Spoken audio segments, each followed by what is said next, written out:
ایک بہت اہم اور عظیم نماز جس کی احادیث میں بڑے فضائل وارد ہوئے ہیں وہ صلاۃ التسبیح ہے۔ اس نماز کی ادائیگی میں تقریباً آدھا گھنٹہ لگتا ہے، لیکن فضائل اس قدر زیادہ ہیں کہ اگر پورا دن بھی لگ جائے تو زیادہ نہیں۔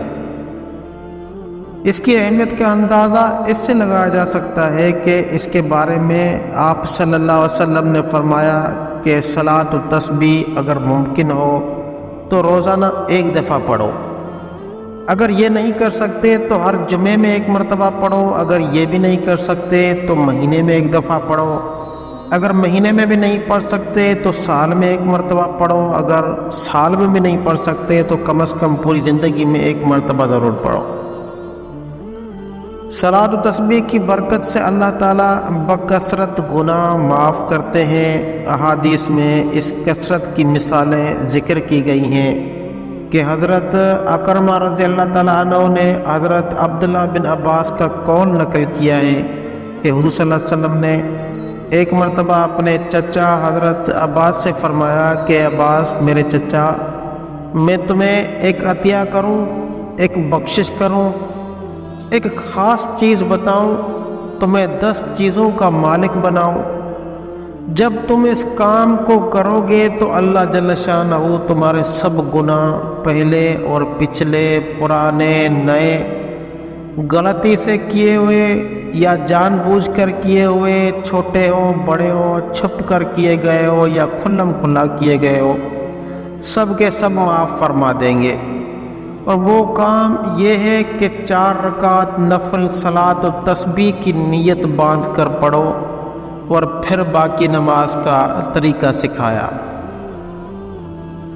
طبرانی کی روایت میں یہ بھی ہے کہ اگر تیرے گناہ سمندر کی جھاگ کے برابر ہوں یا ریت کے ذرات کے برابر ہوں تو اللہ تعالیٰ سب کو معاف کر دے گا۔ اس سے معلوم یہ ہوا کہ یہ وہ نماز ہے جس کے پڑھنے کی برکت سے 10 قسم کے گناہ معاف ہوتے ہیں،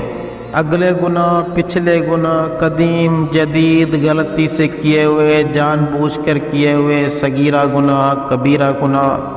چھپ کر کیے ہوئے گناہ ہو، کھلم کھلا گناہ ہو۔ ایک روایت میں یہ بھی آیا ہے کہ اگر تم ساری دنیا کے لوگوں سے بھی زیادہ گنہگار ہو تو معاف ہو جائیں گے۔ حضور صلی اللہ علیہ وسلم نے فرمایا اگر تمہارے گناہ ریت سے بھی زیادہ ہوں تو اللہ تعالیٰ تمہیں معاف کر دیں گے۔ تو صلاۃ التسبیح پڑھنے کا طریقہ کار کیا ہے؟ اس نماز کے پڑھنے کا طریقہ جو حضرت عبداللہ بن مبارک سے ترمذی شریف میں مذکور ہے وہ یہ ہے کہ تکبیر تحریمہ کے بعد ثنا یعنی سبحانک اللہم پڑھیں گے، پھر کلمات تسبیح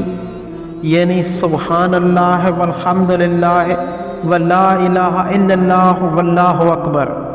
یہ 15 مرتبہ پڑھیں گے، پھر حسب دستور اعوذ باللہ اور بسم اللہ الرحمن الرحیم اور الحمد شریف اور کوئی دوسری سورت پڑھ کر پھر قیام میں ہی یعنی سورت کے ختم ہونے کے بعد رکوع میں جانے سے پہلے یہی تسبیح 10 مرتبہ پڑھیں گے،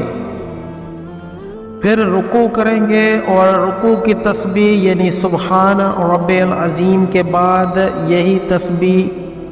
سبحان اللہ والحمد للہ ولا الہ الا اللہ واللہ اکبر 10 مرتبہ پڑھیں گے۔ اس کے رکوع سے اٹھنے کے بعد قوما میں 10 بار پڑھیں گے اور پھر دونوں سجدوں میں سجدے کی تسبیح یعنی سبحان ربی الاعلیٰ کے بعد 10 مرتبہ پڑھیں گے۔ دونوں سجدوں کے درمیان بیٹھنے کی حالت میں یعنی جلسے میں بھی 10 بار یہی کلمات پڑھیں گے، اور اسی طرح ہر رکعت میں الحمد سے پہلے 15 مرتبہ، سورت ملانے کے بعد رکوع میں جانے سے پہلے 10 مرتبہ، اور رکوع، قوما اور دونوں سجدوں میں اور دونوں سجدوں کے درمیان جلسے میں 10 مرتبہ سبحان اللہ والحمد للہ ولا الہ الا اللہ واللہ اکبر کی تسبیح پڑھیں گے۔ اسی طرح ہر رکعت میں 75 مرتبہ، اور 4 رکعتوں کو ملائیں گے تو یہ کلمات 300 کے برابر ہو جائیں گے، اور یہ کلمات تسبیح ہو جائیں گے۔ اگر ان کلمات کے بعد لا حول ولا قوت الا باللہ العلی العظیم بھی ملائیں گے تو بہتر ہے، کیونکہ اس سے ثواب ملتا ہے۔ لیکن تسبیح نماز پڑھنے کے یہ جو طریقہ ہے یہ حدیث میں حضرت عبداللہ بن مبارک سے مروی ہے۔ اللہ جل شانہ آپ کو، ہم کو اور تمام مسلم امہ کو صلاۃ و تسبیح پڑھنے کی توفیق عطا فرمائے۔